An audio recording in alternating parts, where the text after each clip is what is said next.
हाँ चलिए देखिए इधर।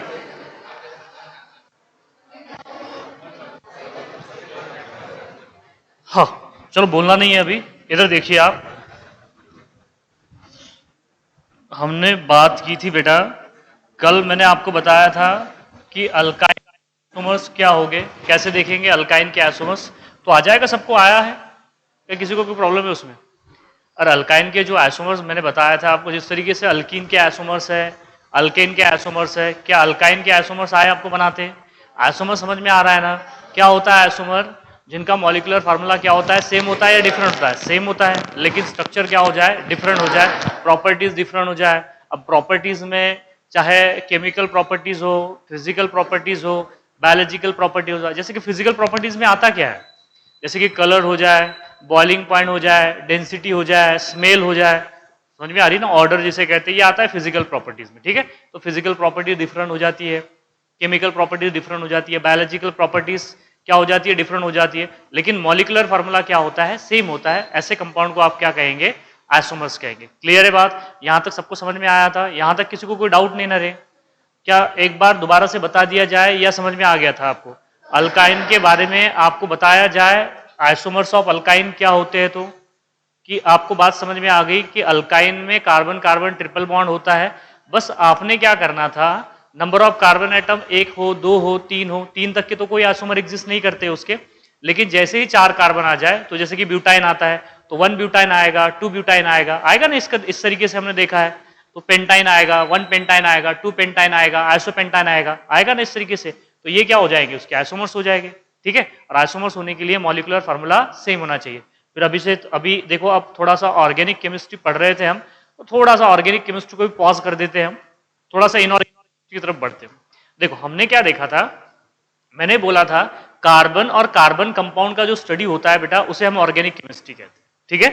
अब सवाल यह है कि इनऑर्गेनिक केमिस्ट्री किसे कहते हैं? तो कार्बन के अलावा जो कोई भी एलिमेंट्स है पीरियोडिक टेबल में, आप टोटल आप नियर अबाउट 35-36 एलिमेंट तो आपने बोल ही दिया। तो उसमें से हमने सिर्फ एक ही एलिमेंट की बारे में बात की थी, जिसे कहा हमने कार्बन। तो कार्बन या कार्बन कंपाउंड का जो स्टडी होता है उसे कहते हैं हम ऑर्गेनिक केमिस्ट्री। तो बाकी के जो एलिमेंट्स रहेंगे उसका स्टडी किस में करेंगे हम? इनऑर्गेनिक केमिस्ट्री में। समझ में आ रही ना बातें आपको? कार्बन के अलावा जो भी एलिमेंट्स है बेटा, जैसे कि मेटल्स होंगे, कुछ मेटालाइट्स होंगे, कुछ नॉन मेटल्स होंगे, उन सब का स्टडी हम किस में करते हैं? इनऑर्गेनिक केमिस्ट्री में। तो इनऑर्गेनिक केमिस्ट्री स्टार्ट करने से पहले, ये कि मैटर क्या होता है, व्हाट इज मैटर। मैंने आपको बताया था कि मैटर क्या होता है। कोई भी चीज, मैटर क्या हो सकता है बेटा? सॉलिड हो सकता है, लिक्विड हो सकता है, और क्या हो सकता है? गैस हो सकता है। तो मैंने आपको फर्स्ट डे में बताया था कि matter is anything that has mass and that occupy the space. जिसको मास होता है, कुछ ना कुछ तो होगा मास, 1 ग्राम, 2 ग्राम, 20 ग्राम, 25 ग्राम। और उसको हमने कहां पे रखा बेटा? इस तरीके से, अगर यहां पे कोई चीज को रख दिया मैंने, पेन को, तो इसको मास भी है और ये स्पेस को ऑक्यूपाई भी कर रहा है। समझ में आ रही है ना बातें आपको? ऐसी चीज को क्या कहते हैं हम? दैट इज मैटर कहते हैं। क्या कहते हैं उसे? मैटर। कोई भी दुनिया की चीज जिसे मास हो, मासलेस नहीं होनी चाहिए, जिसे मास हो और जो स्पेस को क्या करे बेटा? ऑक्यूपाई करे, उसे हम क्या कहते हैं?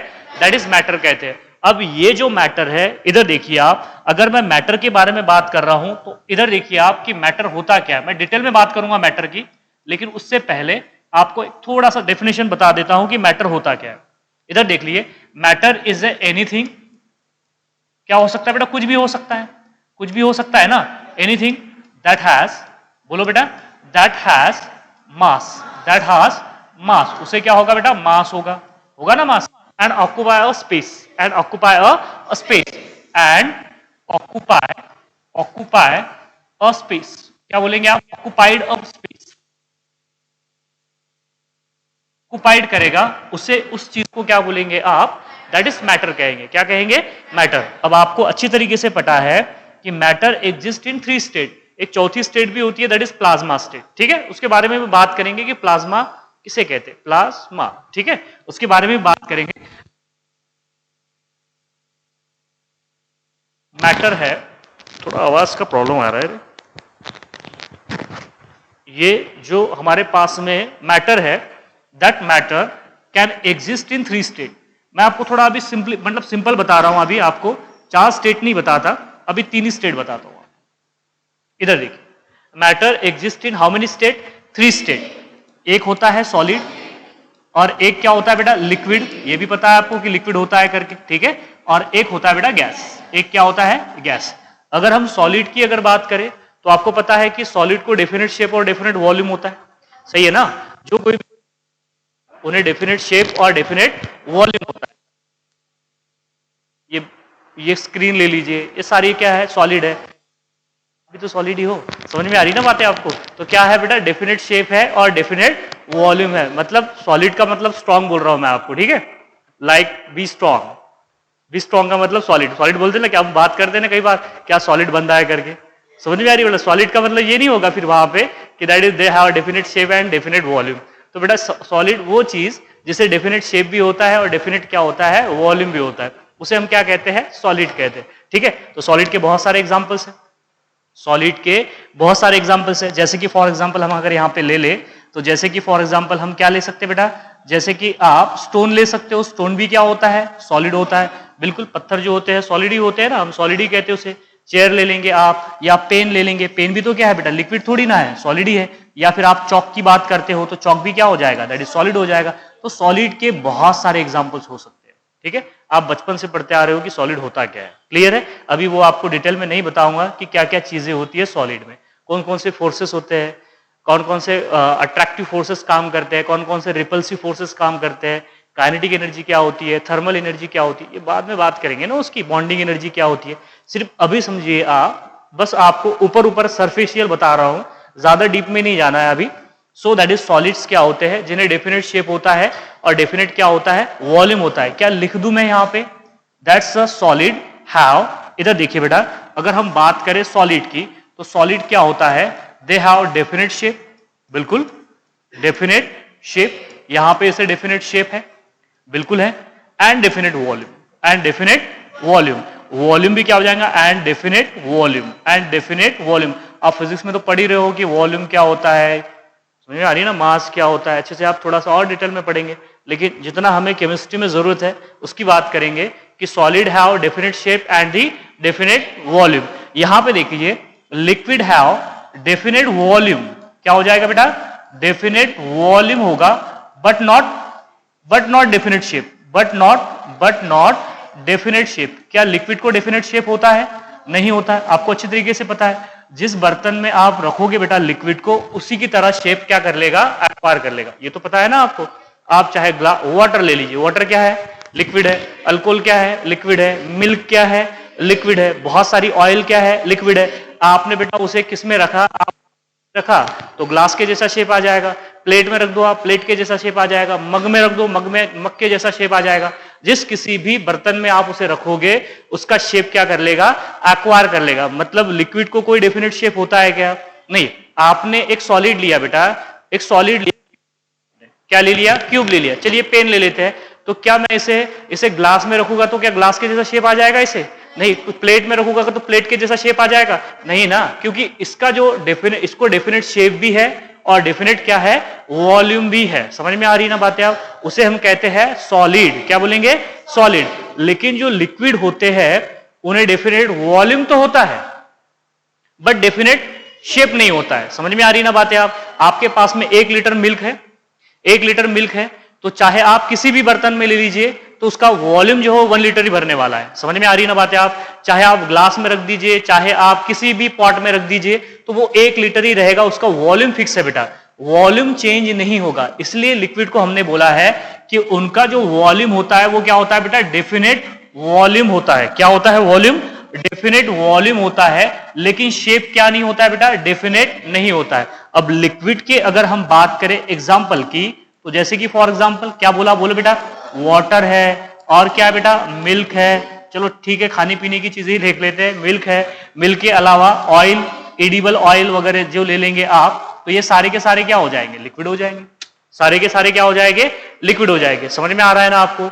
इधर देखो बेटे, अगर करें बेटा किसकी, गैस की, तो बताइए गैस को डेफिनेट शेप होता है क्या, that is not definite shape, not definite shape. इसको डेफिनेट शेप होगा, नहीं होगा, and not neither definite shape nor definite volume. ऐसे लिख देंगे अपन, थोड़ा सा वर्डिंग भी सही होना चाहिए, ऐसे नहीं कुछ भी उठा के चिपका दिया।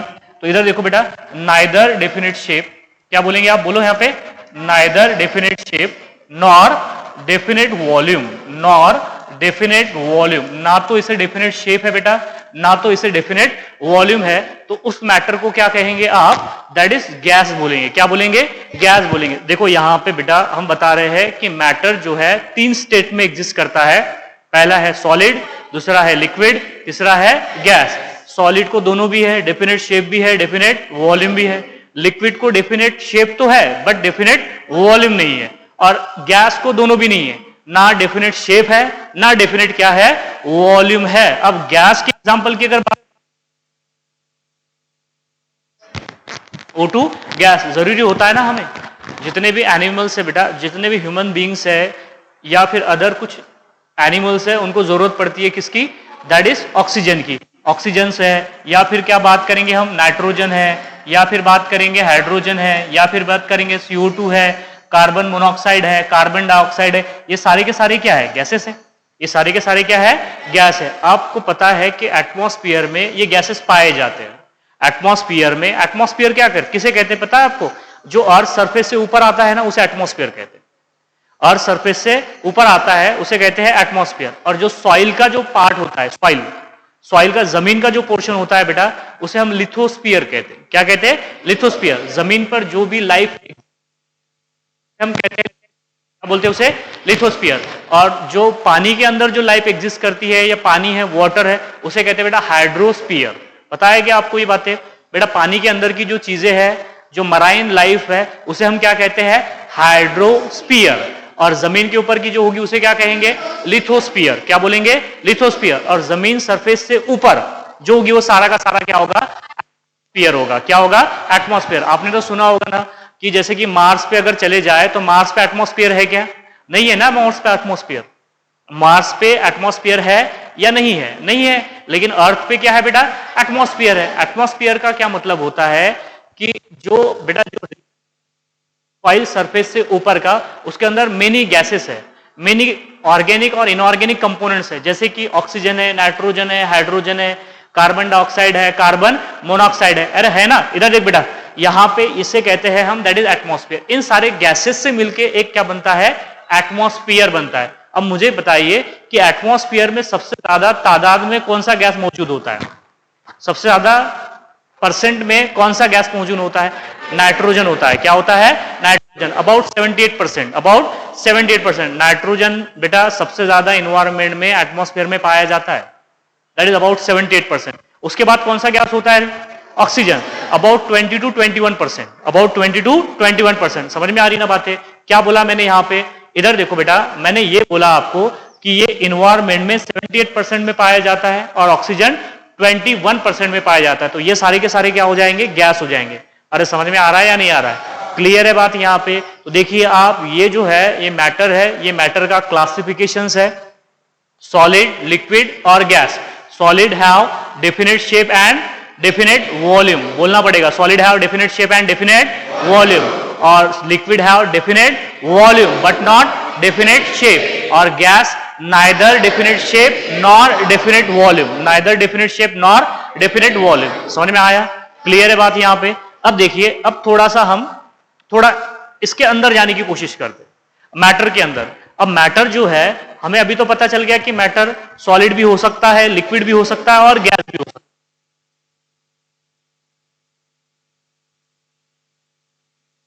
है। ये मैटर जो है ये बेसिकली किससे बना होगा, इसकी बात करते हैं। देखो मुझे एक बात बताइए, किसी भी चीज को बनाने के लिए, किसी भी चीज को बनाने के लिए अगर मान लीजिए ये पेन बनाना है बेटा, तो इसका कुछ ना कुछ तो एक बेसिक कंपोनेंट होगा ना, जिससे मिलके बना होगा, जिससे मिलके बना होगा। तो उसी तरीके से जो मैटर्स होते हैं, चाहे वो सॉलिड हो, लिक्विड हो या फिर क्या हो बेटा, गैस हो, उनको बनाने के लिए एक बेसिक कंपोनेंट लगता है, उसके बगैर नहीं बनेंगे वो। तो जो बेसिक कंपोनेंट है, जैसे कि फॉर एग्जांपल इधर देखिए, मैंने कोई एलिमेंट ले लिया, चलिए कोई एलिमेंट की बात करते हैं। एलिमेंट्स क्या होते हैं, मैंने बोला था आपको, एलिमेंट्स क्या होते हैं, जिसे बेटा आप 2 या 2 से ज्यादा सबस्टेंस में ब्रेक नहीं कर सकते, उसे एलिमेंट कहते हैं। समझ में आया। और जिसे हम 2 या 2 से ज्यादा सबस्टेंस में ब्रेक कर सकते, उसे क्या कहते हैं, कंपाउंड कहते हैं। क्या कहते हैं उसे, कंपाउंड। समझ में आया ना। जैसे कि हमने क्या ले लिया बेटा, कॉपर ले लिया। क्या ले लिया, कॉपर ले लिया। अब ये कॉपर का एक रॉड है, ये कॉपर का क्या है बेटा, एक रॉड है। अगर मैंने इसके छोटे छोटे छोटे छोटे टुकड़े कर दिए, मान लीजिए 1000 टुकड़े कर दिए। कितने टुकड़े कर दिए बेटा? 1000 टुकड़े कर दिए। तो 1000 के 1000 टुकड़े बेटा किसके रहेंगे? कॉपर के रहेंगे। ऐसा थोड़ी ना होगा कि एक टुकड़ा उसमें का निकल का हो जाएगा या जिंक का हो जाएगा या गोल्ड का हो जाएगा। ऐसे कुछ हो जाएगा क्या? नहीं होगा ना। तो बेटा एलिमेंट को मैं ब्रेक करते जा रहा हूं। 1000 से मैंने 2000 टुकड़े कर दिए, 2000 से 3000 टुकड़े कर दिए। तो ज्यादा से ज्यादा मैं इसके ज्यादा कोशिश करूंगा कि ज्यादा से ज्यादा इसके टुकड़े कर दूं। तो लेकिन एक ऐसा लास्ट में एक टुकड़ा आएगा कि जिसे मैं फर्दर डिवाइड नहीं कर सकता। समझ में आ रही ना बातें आपको? अब ज्यादा से ज्यादा बेटा मान लीजिए हमने इसके मैक्सिमम 1000 टुकड़े कर दिए। अब वो 1000वां जो टुकड़ा है, छोटा सा टुकड़ा होगा 1000वां, क्या मैं उसे फर्दर तोड़ सकता हूं? नहीं तोड़ सकता। ऐसा एक वक्त तो आएगा ना, एक पार्ट तो आएगा ऐसा कि जिसे फर्दर डिवाइड नहीं किया जा सकता। कितना छोटा हो जाएगा वो? अरे बहुत छोटा हो जाएगा ना, कि जिसे फर्दर डिवाइड करना, फर्दर तोड़ना क्या हो जाए बेटा? इम्पॉसिबल हो जाए। मतलब वो जो फर्दर जो पार्ट होगा, जो जिसे डिवाइड करना क्या है बेटा? नामुमकिन है, इम्पॉसिबल है। उस जो छोटे से छोटा पार्ट होगा, बड़े से बड़ा पार्ट तो नहीं होगा। ये तो बड़ा पार्ट है। आपको समझ में आ रहा है ना क्या बोल रहा हूं? तो मैं आप बेटा सिंपल बात लीजिए कि इस पेन को आप कट करते जा रहे हो, कॉपर का पेन है, कट करते जा रहे हो, कट करते जा रहे हो, तो आपने मैक्सिमम इसके 1000 टुकड़े कर दिए। अब 1000 से ज्यादा आप इसके टुकड़े नहीं कर सकते। और जो 1000 नंबर का जो टुकड़ा है बेटा, आप उसे फर्दर नहीं तोड़ सकते, क्योंकि वो बहुत छोटा है। बहुत छोटा मतलब सबसे छोटा। अब उससे छोटा पॉसिबल है क्या? नहीं है। अब उससे छोटा पॉसिबल टुकड़ा नहीं है बेटा। तो वो जो सबसे छोटा जो पार्ट है, सबसे छोटा जो टुकड़ा है बेटा, उसी को हम क्या कहते हैं? एटम्स कहते हैं। क्या कहते हैं? एटम। समझ में आ रहा? एटम का मतलब क्या होता है पता है आपको? इंडिविजुअल। इंडिविजुअल मतलब एकलौता एक, जिसे फर्दर तोड़ा नहीं जा सकता, अनकटेबल। एक्चुअली क्या था? एटॉमिक सुना है ना आपने? एटॉमिक पता है ना? किसी के साथ में बेटा एटॉमिक रिलेशंस होता है। एटॉमिक रिलेशन समझ में आ रहा है? एटॉमिक रिलेशंस मतलब क्या हो जाए? जो बोलते हैं कि टूटे से ना टूटे, that is atomic relations.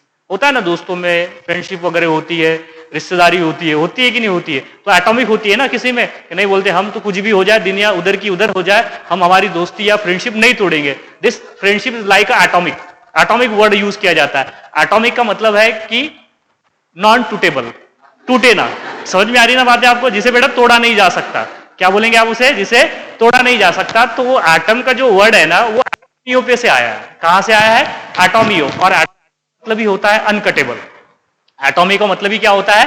अनकटेबल, non breakable, जिसे फर्दर ब्रेक नहीं किया जा सकता, जिसे फर्दर डिवाइड नहीं किया जा सकता, उसी को हम क्या कहते हैं? एटम्स कहते हैं। अगर उसी एटम को आप रिपीट एंड रिपीट करेंगे तो मैटर बन जाएगा। समझ में आ रही ना बातें आपको? जैसे कि मैंने क्या किया, इस पेन के बेटा, इस कॉपर के पेन के हमने 1000 टुकड़े कर दिए। अब इसका 1000वां जो टुकड़ा है, मान लीजिए कि हम उसे अब फर्दर नहीं तोड़ सकते, तो वो एटम हो गया। वो क्या हो गया बेटा? एटम हो गया। अब वो एटम को आपस में मिलाएंगे, सारे 1000 एटम मिलकर आपस में मिलाएंगे, तो फिर से क्या बन जाएगा? ये बन जाएगा पेन। समझ में आ रहा है या नहीं आ रहा है? बनेगा कि नहीं बनेगा? मतलब ये जो है एक रूप धारण कर लेगा, चाहे वो सॉलिड हो या लिक्विड हो या फिर क्या हो जाए बेटा? गैस हो जाए, मतलब मैटर हो जाए। क्या हो जाए? मैटर हो जाए। तो मैटर को जो बेटा, जो कोई भी हो, सॉलिड हो, लिक्विड हो या गैस हो, वो बेसिकली किससे बना हुआ है? एटम से बना है। मतलब उसका जो मेन और इसेंशियल कंपोनेंट है, वो बेसिकली क्या है बेटा? एटम्स है। मतलब दुनिया की कोई भी चीज, चाहे वो सॉलिड हो, चाहे लिक्विड हो, चाहे बेटा क्या हो? गैस हो। समझ में आ रही ना बातें? चाहे सॉलिड हो, लिक्विड हो या गैस हो बेटा, वो किससे बनी हुई है? एटम से बनी हुई है। समझ में आया? तो मैं लिख सकता हूं यहां पे कि every matter is made up of a small and tiny particle. Tiny particle, tiny बोले तो छोटा, स्मॉलेस्ट एंड स्मॉलेस्ट बोल दिया तो टाइनी आ गया। मतलब स्मॉलेस्ट बोले तो उससे छोटा नहीं है, उससे छोटा नहीं, मतलब उसे फर्दर तोड़ा नहीं जा सकता। Smallest particles which is called as the, क्या बोलेंगे आप उसे? एटम्स बोलेंगे। समझ में आया? दोबारा से बोलो बेटा, atom is the smallest part of every matters. Smallest part of every matter which is called as the, क्या बोलेंगे उसे? एटम्स बोलेंगे। मैटर तो समझ में आ गया ना आपको, कि सॉलिड हो, लिक्विड हो या गैस हो बेटा, इन्हें क्या कहेंगे आप? मैटर कहेंगे। और मैटर का जो छोटे से छोटा जो पार्ट है बेटा, देखिए आप, मैटर का जो छोटे से छोटा जो पार्ट है, उसे क्या कहते हैं? एटम कहते हैं। अरे समझ में आ रहा है या नहीं आ रहा? आ रहा ना? कि बेटा बहुत ज्यादा कुछ ज्यादा सोचने वाली बात नहीं है। आप हंसते खेलते बेटा इस चीजों को आप समझ सकते हो। ठीक है, चलिए इधर देखिए।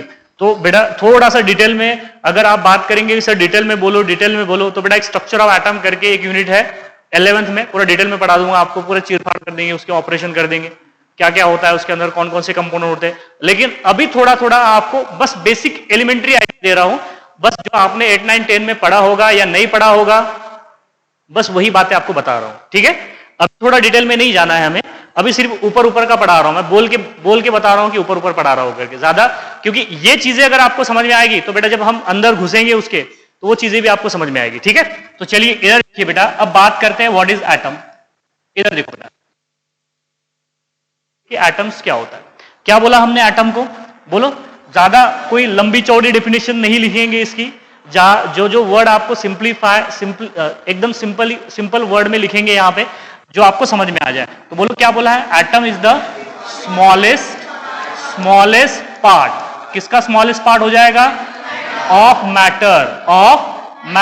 मैटर नहीं बेटा, एवरी मैटर, चाहे वो सॉलिड हो, लिक्विड हो या फिर क्या हो बेटा, गैस हो। It is the smallest part of every matter which is called as, उसे क्या कहेंगे बेटा, इज कॉल्ड एज, क्या बोलेंगे आप उसे, एटम। क्या बोलेंगे बेटा, एटम। समझ में आया ना आपको।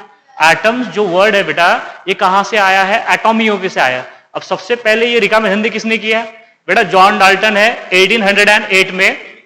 अब रिका मेहंदी बोलना पड़ेगा ना उसको बेटा, उन्होंने तो क्या कर दी, उसकी खोज कर दी और हमारा टेंशन बढ़ा दिया, पढ़ने के लिए हमें छोड़ दिया कि पढ़ते बैठो आप जिंदगी भर इसे।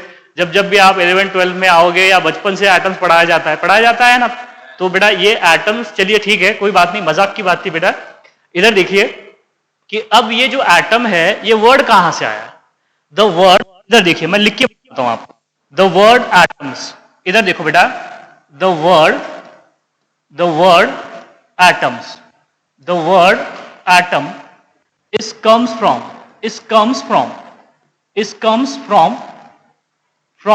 Greek word। समझता है ना आपको, Greek word, that is Greek word एटोमियो। ग्रीक वर्ड एटमियो, ऐसे लिखते हैं, एटोमियो। क्या लिखेंगे यहां पे, बोलो, एटोमियो। और एटोमियो का मतलब होता है विच मीन्स क्या हो जाएगा, बोलो बेटा, विच मीन्स इसका मतलब होता है इंडिविजुअल या अनकटेबल या नॉन डिविजिबल। अनकटेबल लिख दूं कि जिसे फर्दर कट नहीं किया जा सकता, they do not cut, they further do not cut, मतलब ये सबसे छोटा पार्ट है, इसको और फर्दर आप तोड़ नहीं सकते। क्लियर है बात। विच मीन्स अनकटेबल, आप इसको बेटा कट नहीं कर सकते, फर्दर नहीं तोड़ सकते आप। इंडिविजुअल बोल लीजिए या नॉन डिविजिबल, जिसे फर्दर डिवाइड नहीं किया जा सकता, अनकटेबल या नॉन डिविजिबल। समझ में आया आपको कि बेटा इसे फर्दर डिवाइड नहीं किया जा सकता, नॉन डिवाइडेड और नॉन डिविजिबल। क्लियर है बात यहां पे। ये बात ध्यान में रखना आपने कि जो एटम जो वर्ड है बेटा, ये सबसे पहले जो वर्ड आया है ये एटोमियो पे से आया है, और एटोमियो का मतलब होता है अनकटेबल या नॉन डिविजिबल। ठीक है बेटा, कुछ चीजें नहीं है तो आपको बोलना पड़ेगा, ऐसे नहीं चलेगा कि बस आप चुपचाप बैठेंगे, बस देख रहे हो कि क्या कर रहे हैं सर करके। ठीक है, ऐसे नहीं चलेगा बेटा, बोलना पड़ेगा, क्योंकि आप बोलने से ही आपको उन चीजों में फ्लुएंसी आएगी। अदरवाइज ये तो बोलता हूं ना कि मुझे शौक थोड़ी ना बेटा आपका मुंह दुखाने का। ठीक है, ऐसा थोड़ी ना है कि मैं आपके ऊपर जुल्म करने के लिए आया हूं कि बोलो रे जोर जोर से बोलो करके, ऐसा नहीं बेटा, वो आप ही के लिए अच्छी चीज है। तो दैट इज और नॉन डिविजिबल। क्लियर है, अभी सबको समझ में आया। अब देखो ये जो एटम का जो कंसेप्ट है ये सबसे पहले लाया गया था जॉन डाल्टन ने। मतलब देखो ऐसी बात नहीं है कि जॉन डाल्टन से पहले किसी ने एटम के बारे में बात नहीं की। जॉन डाल्टन से पहले बहुत सारे फिलोसोफर्स आए, बताया कि दुनिया की चीज बेटा कोई भी चीज हो एक छोटे से बनी हुई है, उन्होंने बोला, लेकिन उसको नाम नहीं दे पाए। एक छोटा सा पार्टिकल होगा, कुछ भी उन्होंने जो भी है ऐसे कुछ बोल दिया उसे, लेकिन उसे थोड़ा सा अच्छे से क्लासिफाई किया, अच्छे से उसके बारे में मालूमात दी बेटा जॉन डाल्टन ने। तो हम बात करेंगे कि John Dalton discover the atom, ऐसे बोल सकते हो। उसने एक थ्योरी दी थी, that theory which is called as, उसे कहा था हमने डाल्टन एटॉमिक थ्योरी। मैं बात कि आपको इतना तो समझ में आया ना कि एटम स्मॉलेस्ट पार्ट है मैटर का, उसे क्या कहते हैं बेटा, एटम्स कहते हैं। और this atoms word comes from the एटोमियो विच मींस अनकटेबल और नॉन डिविजिबल। क्लियर है। अब कल के लेक्चर में हम क्या करेंगे बेटा, जॉन डाल्टन की एटॉमिक थ्योरी देखेंगे कि जॉन डाल्टन ने एटम के बारे में क्या कहा। उसने बताया कि एटम के अंदर दो तरह के पार्टिकल होते हैं, एक होते हैं न्यूक्लियर पार्टिकल और एक होते हैं एक्स्ट्रा न्यूक्लियर पार्टिकल। और उसने बोला एटम्स कुछ, उसने माना बेटा ऐसे कुछ नहीं होता है, माना कि एक स्फीयर की तरह होता है, लेकिन अब एक्चुअल में अगर एटम के बारे में बात करेंगे हम तो वो स्फीयर की तरह कुछ नहीं होता है, मानते हैं। समझ में आ रही ना बातें आपको। लोग कहते हैं कि हार्ट कैसे होता है, ऐसे होता है कुछ पान की पत्ते की तरह होता है ना, ऐसे निकाल दूं यहाँ पे, बोलते हैं ना हार्ट, एक्चुअल में हार्ट ऐसे होता है क्या? नहीं, कुछ भी अच्छा लगने के लिए बोल दिया कि हार्ट ऐसे होता है करके। समझ में आ रही ना बातें? क्या कर रहा है, ब्रेक कर रहा है क्या उसको? ठीक है ठीक है। तो बेटा ये जो है लोग बोलते हैं हार्ट ऐसे कुछ होता है पान की पत्ते की तरह, लेकिन हार्ट ऐसे होता है कि एक्चुअल में नहीं होता है। बेटा बायोलॉजी में पढ़ेंगे आप, हार्ट ऐसे कुछ नहीं होता है, बस लोगों को अच्छा लगा तो बोल दिया कि हार्ट ऐसे कुछ होता है। और क्या एटम्स क्या बोलते हैं कि बस इस तरीके से गोले की तरह होता है एटम, तो एटम ऐसे कुछ नहीं होता है गोले गोले की तरह, ठीक है। तो एक्चुअल में एटम अलग होता है। तो ये बातें सारी बातें हम बेटा नेक्स्ट लेक्चर में करने वाले हैं, ठीक है। क्लियर है बात अभी सबको? चलिए इसके आगे का बेटा कल के लेक्चर में कंटिन्यू करेंगे और एटम्स के बारे में थोड़ा डिटेल में बताऊंगा, एटॉमिक नंबर क्या होता है, एटॉमिक मास नंबर क्या होता है।